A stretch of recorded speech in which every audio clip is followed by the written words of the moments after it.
Hey, you guys, it is me, Donovan Sadiq. I am the recovering Democrat, and I am back. A lot of stuff going on out there. It has been a very, very depressing month, I would say, or a week. We're still in the pandemic, and Black people are just being shot down in the street like dogs. And it's not like older people like myself, it's the younger Black people. And they keep trying to tell us that we got to let the process, go, and we got to be patient, and we got to do all of these things that they don't seem to do themselves. And it's just a frustrating situation because even during the Darren Chauvin trial, the man that murdered George Floyd, the cops are out of control, and you would think that they would have a little discretion and try to hide their white supremacy, but it's just they just don't care. They are here to show you who they really are, who these people really are. I ask the question all of the time, why is it that the liberal children of the 60s, the people that were liberal in the 60s, why are their children more racist than the grandparents? Nobody could ever seem to answer me that.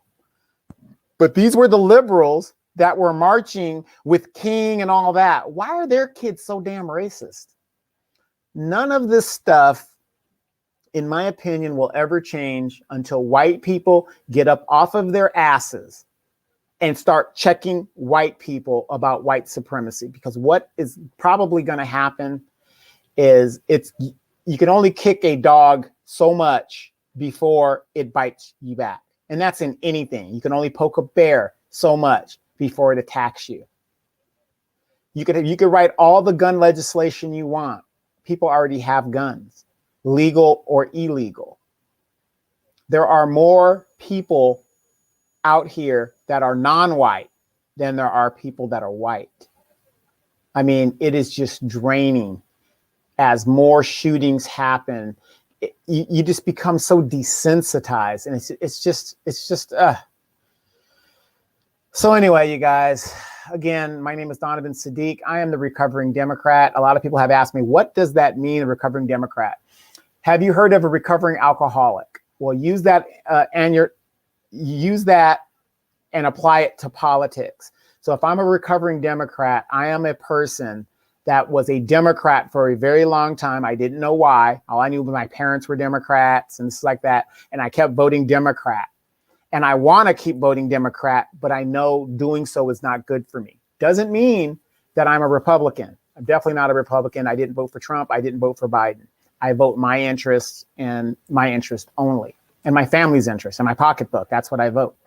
So, not all Republicans are bad. They have some good policies, and, Democrats have some fucked up policies, but there's a few good ones in there. But it just seems to me that the so-called backbone of the Democratic Party, the Black woman, and I always say this, Black women love to be mentally masturbated. They love being mentally masturbated. All this bullshit that isn't true. But, I'll give it to the Black women. If you want to be the backbone of the Democratic Party, without the backbone, the body doesn't stand up. That is the heart and your nerve center. Everything travels because you're the backbone. You're the structure, correct? Why are these young black men being shot down in the street, and Black women, the backbone of the Democratic Party, are not producing legislation to rule in the police, get rid of qualified immunity, and all that other stuff? The Democrats have the votes. Why isn't anybody ever asking that question? Please explain that to me. Maybe it's because Democrat, Republican, they have one thing in common. They both want to uplift and keep white supremacy in charge. Have you guys ever thought about that? That's the only explanation you can give me about the Democratic Party, who's supposed to be the everybody party, and all this other stuff. You guys are aware that 30 million, something like that, I think it was $30 billion was given to Native Americans because they lack economic businesses, economic wealth, disproportionately discriminated against, and so on and so forth. Who does that sound like as a whole?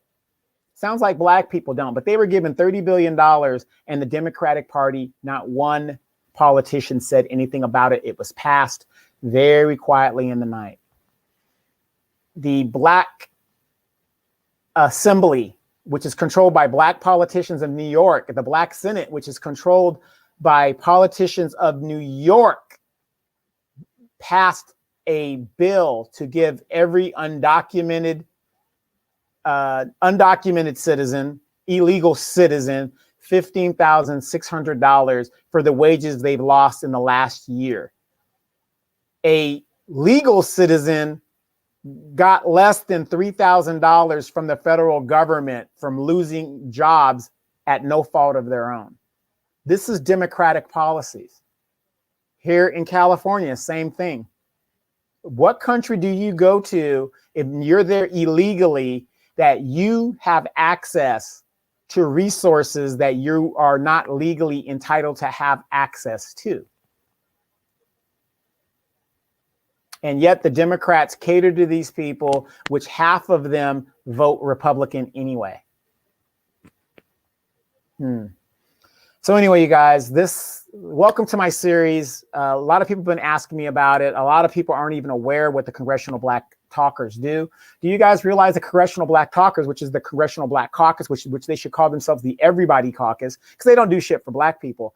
They are in their 50th year and they are going to highlight everything that they've done, since their inception in the 1970s. So we're going to go over that in this series. This series is actually called Black Politicians Ain't Shit. And the reason I'm doing this series is the fact that I get constantly challenged by people of my own age or older telling me that black politicians in whatever state did this or did that or did this. No, they're going with sound bites. Black politicians, all they do is name mailboxes and give civil rights medals to their friends. Right now, I'm going to challenge you right now. Name me one piece of legislation by a black politician on the national level, not state, on the national level, that you know of that has their name on it and it has been so beneficial that, you could just remember it. Name me one. So you mean to tell me 30 years of Sheila Jackson Lee being in Congress, she has no significant bill that has her name on it that benefited black people? No, HR 1 was not Sheila Jackson Lee. That was actually the brother that died up north from Detroit or something like that. Sheila Jackson Lee adopted HR 1, and that's just a study. That isn't beneficial to anybody. What's the study going to do? That doesn't put money in your pocket. Stop it. John Lewis, he was in Congress for over 30 years. Name me one piece of legislation that was passed in the House of Representatives that has John Lewis's name on it, that was beneficial to his people. I'll wait.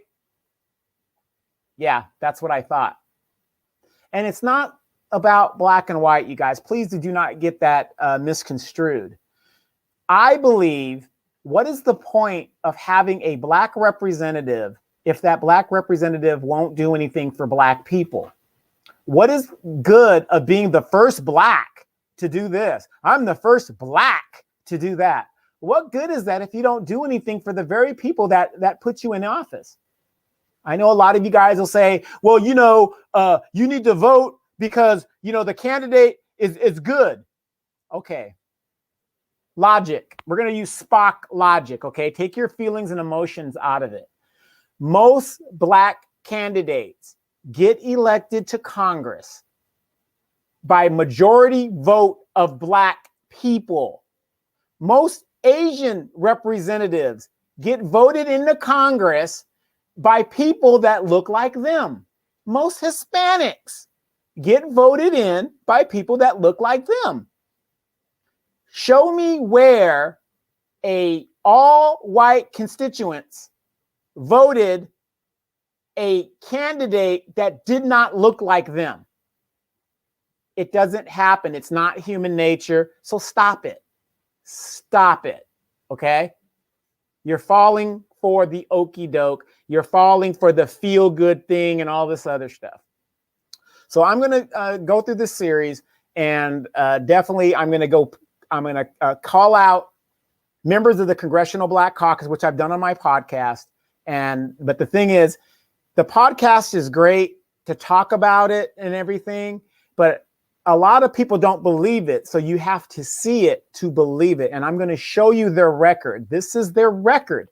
I don't care if they were in there for 2 years. Doesn't matter if they're in the 30 years. We're going to go through their record, and we're going to see, even if they even introduced Black legislation. I don't care about the Hispanics. I don't care about the Asians. I don't care about white politicians. This series deals with politicians that supposedly look like me and is supposed to represent for me.